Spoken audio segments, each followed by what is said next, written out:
The land of golden kernels. Texas farmers and ranchers visited Iowa recently, where corn is king, and the Hawkeye State left an impression on these Lone Star growers. It's very impressive to see corn like this, 250 bushel corn grown on dry land. We just can't do that where I'm from. Well, I always heard that Iowa was a corn state, but I didn't realize just to the extent until you drive through the country and through the state and see it's just acre after acre, rolling hills, and it's just beautiful. Oh, I wish I could transfer it to my home operation. I've never seen corn like this before. Iowa grows more corn than any other state in the nation, an average of 2.5 billion bushels a year. If Iowa were its own country, it would be the fourth largest corn-growing nation. Corn harvest is just kicking off, as well as the state's other major crop, soybeans. This morning earlier we were talking to a producer that said if 30 bushels was their average yield, they wouldn't be growing them. They're 70, 80 bushel yielders up here. Most of the producers in our area, if they could grow an average 30 bushels, would be tickled to death.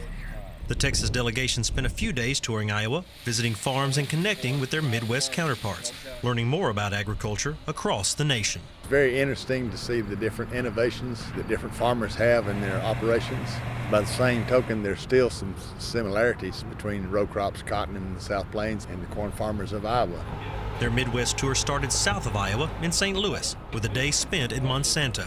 The Texas growers toured their research center and met the people behind the technology. There are more PhDs on this campus than MIT, all focused on growing the future of sustainable agriculture for generations to come.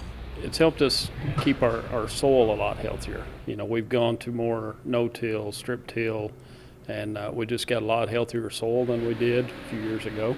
They really want the same thing that we want as farmers and ranchers. They want a profitable agriculture. They want to do it safely for the environment. They want to do it sustainably. So I think it's important that you get to know some of these folks. From there, the group traveled up the Mississippi River, visiting one of the locks and dams on the mighty Mississippi, seeing how ag products make it down the river by barge. From there, they visited an ADM feed mill in Quincy, Illinois, and an ADM research farm in Minden, seeing the research and hard work that goes into every bag of feed. Then it was on to Iowa. Big River Resources was the first stop. The ethanol plant was really interesting to me to actually see how ethanol is made, and then more of an appreciation of how ethanol fits into the economic fuel supply of the United States. As the sun was setting, the group met with Brian Sievers. Brian grows corn and soybeans and has a small mono-slope feedlot. He takes the cattle waste and runs it through an aerobic digester, extracting the methane gas and turning it into electricity. We see how man has used technology to process farm products, be it the lock and down system, be it the ethanol plant, be it biodigester that makes methane to generate electricity. But I guess the most impressive thing still is to go back to the actual production agriculture, the soils and climate to produce the raw products that we need. The next morning, growers met with Steve Berger. Steve and his family are pioneers in no-till farming and the use of cover crops. He grows 2,200 acres of corn and soybeans in Wellman, Iowa. Texas growers were fascinated by both his methods and his yields. Anytime you till the soil, you introduce oxygen into it, you're going to oxidize that carbon off. And so we show farmers that, where we've lost half our organic matter in the last 100 years of just continuous tillage. And by stopping the tillage, we can start to build back our organic matter. And adding a cover crop is also the second most important point. A lot of no-till is being used here in Iowa. A lot of the cover crops, seeing some of that in my area, so that really kind of interests me a little bit of exactly what they're doing and how they're doing it and the advantages of it, disadvantages. Row crops are not the only thing grown in Iowa. Livestock is also important, especially hogs. Farmers like Andy Hora help Iowa raise more pigs than any other state.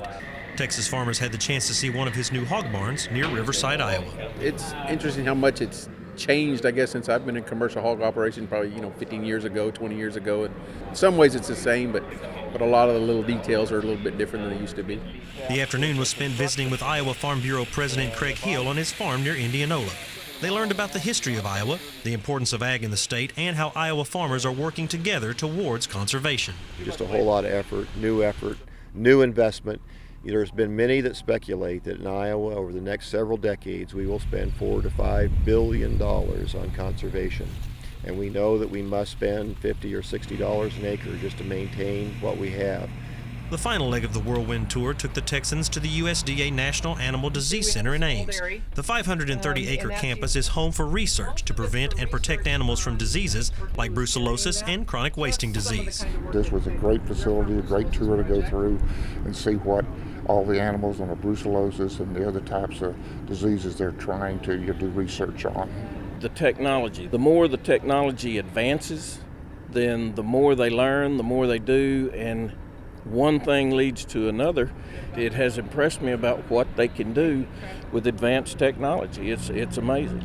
Though the Texans saw many different things in Iowa, they were struck by the similarities. Although they are separated by multiple state lines, they are connected in purpose to feed the world and leave the land better for the future. At the root of it, every farmer we meet faces the same challenges that we face, and they have the same love. They want to take care of their land, they want to provide for their families, and they think of the next generation. For these Texas farmers and ranchers, a week in the Midwest reaped a harvest of ideas, broader perspectives, and expanded horizons. For TFB News, Ed Wolf, Iowa.